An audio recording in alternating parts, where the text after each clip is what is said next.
Jungle.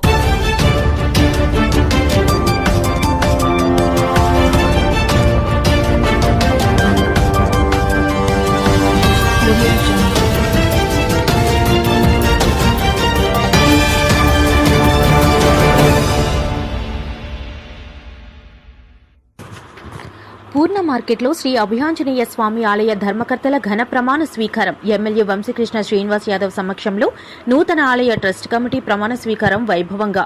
Shri Abhayanjaneya స్వామి ఆలయ chairman గా దాడి రామలక్ష్మి ఎన్నిక.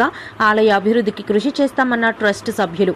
పురాతన అభయాంజనేయ స్వామి ఆలయ అభివృద్ధికి ప్రభుత్వ నిధుల సాధనపై కొత్త కమిటీ సంకల్పం. పూర్ణ మార్కెట్ వద్ద ఉన్న శ్రీ అభయాంజనేయ స్వామి ఆలయంలో నూతనంగా ఎన్నికైన ఆలయ ధర్మకర్తల ప్రమాణ స్వీకార కార్యక్రమం శనివారం ఘనంగా జరిగింది. ఈ కార్యక్రమానికి దక్షిణ నియోజకవర్గ ఎమ్మెల్యే వంశీకృష్ణ శ్రీనివాస్ యాదవ్ ముఖ్య అతిథిగా హాజరై నూతన ట్రస్ట్ సభ్యులతో ప్రమాణ స్వీకారం చేయించారు. ఈ సందర్భంగా ఆలయ ట్రస్ట్ నూతన చైర్మన్ గా ఎన్నికైన దాడి రామలక్ష్మి విలేకరులతో మాట్లాడుతూ ఎన్నో ఏళ్ల చరిత్ర కలిగిన పురాతన శ్రీ అభయాంజనేయ స్వామి ఆలయంలో సేవ చేసే అవకాశం రావడం తనకు ఎంతో ఆనందంగా ఉందన్నారు. ఆలయ అభివృద్ధికి ట్రస్ట్ సభ్యులతో కలిసి అనేక సంక్షేమ కార్యక్రమాలు చేపడతామని తెలిపారు.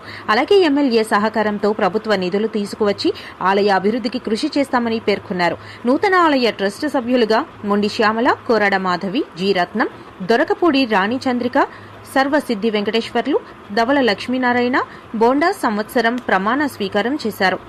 అనంతరం కమిటీ సభ్యులు ఏకగ్రీవంగా దాడి రామలక్ష్మిని ఆలయ ట్రస్ట్ చైర్మన్ గా ఎన్నుకున్నారు. ఈ కార్యక్రమంలో భక్తులు, స్థానిక ప్రముఖులు, ఆలయ కమిటీ సభ్యులు పెద్ద సంఖ్యలో పాల్గొన్నారు.